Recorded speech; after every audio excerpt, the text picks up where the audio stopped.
اعوذ باللہ من الشیطان الرجیم بسم اللہ الرحمن الرحیم۔ سبق نمبر 57، اسم الظرف لوکیٹو ناؤن۔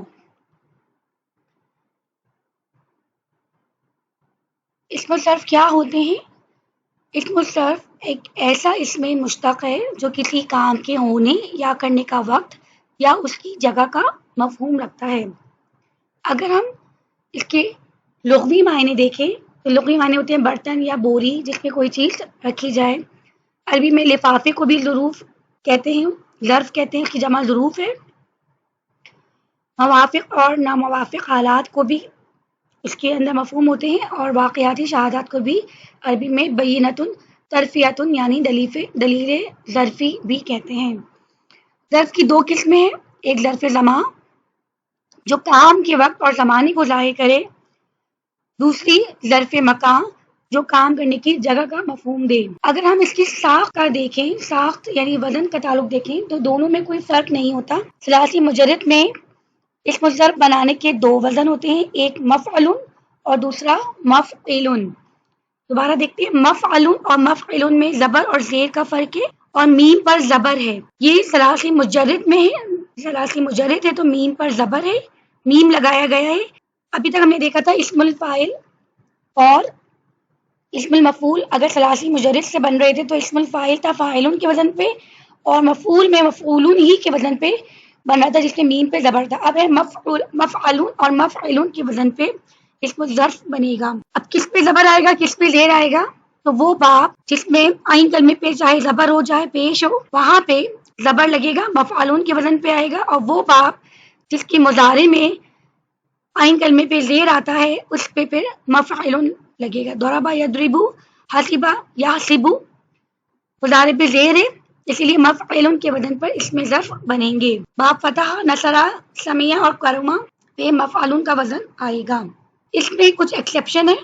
باب نصرہ اور کرما سے استعمال ہونے والے تقریباً 10 الفاظ ایسے ہیں جو کہ خلاف قاعدہ ہوتے ہیں، مفعلون کے بجائے مفعلون کے وزن پر استعمال ہوتے ہیں۔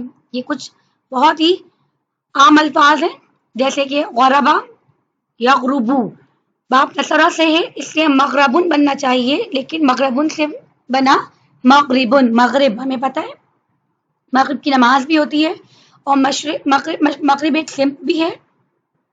اسی طرح مشرقن ہونا چاہیے تھا شرکہ سے، لیکن اس سے مشرقن بنا۔ اسی طرح سجدہ یسجدو سے مسجدن ہونا چاہیے تھا سجدہ کرنے کی جگہ، لیکن اس سے مسجدن بنتا ہے۔ اگر کوئی کام کسی جگہ میں بہت زیادہ ہوتا ہے، بکثرت ہوتا ہے، تو پھر اسم الظرف کا جو وزن ہوتا ہے وہ مفعلتن کے وزن پر ہوتا ہے۔ جیسے کہ مثال ہے مدرستن، مدرسہ سبق لینے یا دینے کی جگہ، مطبوعاتن چھاپنے کی جگہ، مکتبتن وغیرہ وغیرہ۔ تینوں اوزان کی جمع مکسر کا ایک ہی وزن ہے۔ یہ ہم نے ابھی جو وزن پڑھے تھے یہ واحد کے تھے، لیکن اگر ان کی جمع مکسر آئے گی تو جمع مکسر مفاعلو آئے گی، مفاعلو، اور اس جمع مکسر کا وزن غیر منصرف ہے۔ غیر منصرف کا مطلب ہے کہ اس میں تنوین نہیں آتی اور حالت نصب اور جر میں اس میں زبر آئے گا۔ اب ہم دیکھتے ہیں اسم الظرف مزید فی میں کیسے بنتے ہیں۔ مزید فی سے اسم المفعول کو ہی اسم الظرف کے طور پر استعمال کیا جاتا ہے۔ یہ اسم المفعول کے ثلاثی مزید فی کے وزن ہے جس میں مفعلون آیا ہے، مفاعلون، مفاعلون، متفاعلون، متفاعلون، مفتعلون، منفعلون، مستفعلون۔ اسی طرح ہمارے پاس یہ اسم الظرف بنیں گے، صرف معنی میں تبدیلی ہوگی۔ ممتحنون کے معنی یہ بھی ہیں کہ جس کا امتحان لیا گیا، اور اس کے معنی یہ بھی ہیں کہ امتحان کی جگہ یا وقت۔ ظرف اور اسم الظرف میں کیا فرق ہے؟ کچھ الفاظ ایسے ہیں جن میں وقت اور جگہ کا تصور تو ہوتا ہے مگر اس وقت اور جگہ میں کسی کام کی کرنے کا یا ہونے کا مفہوم شامل نہیں ہوتا، جیسے کہ اندا، اس کے معنی ہے پاس، اس میں کام کوئی نہیں ہو رہا۔ اندا، لیلتن رات، شہرن مہینہ، یومن دن، خلفن پیچھے، امامہ وغیرہ۔ تو ایسے الفاظ کو اسم ظرف نہیں کہتے بلکہ صرف ظرف کہتے ہیں، اور عام طور پر یہ مضاف کے طور پر آتے ہیں، اور جب ظرف کے مفہوم میں استعمال ہوتے ہیں تو یہ ہمیشہ حالت نصب میں ہوتے ہیں، یعنی یہ مضاف بن کر آتے ہیں اور اگر یہ حالت نصب میں ہوں گے تو پھر ہم یہ کہیں گے کہ یہ ظرف ہیں. اسم الظرف کی اگر ہم بات کریں تو یہ جملے میں استعمال ہونے کے حساب سے یہ رفع بھی ہو سکتا ہے، نصب بھی ہو سکتا ہے اور جر بھی ہو سکتا ہے، جبکہ ظرف صرف اور صرف حالت نصب میں ہوتے ہیں. یہ تمام حروف حرف ظرف ہیں. فوقا، خلفا، بعدا، اندا، تحتا، وراء، بینا، مع، اماما، قبلا، حولا، تلقاء. یہ کچھ ہمارے پاس ڈکشنری کے الفاظ ہیں، ان کو آپ دیکھ لیجئے.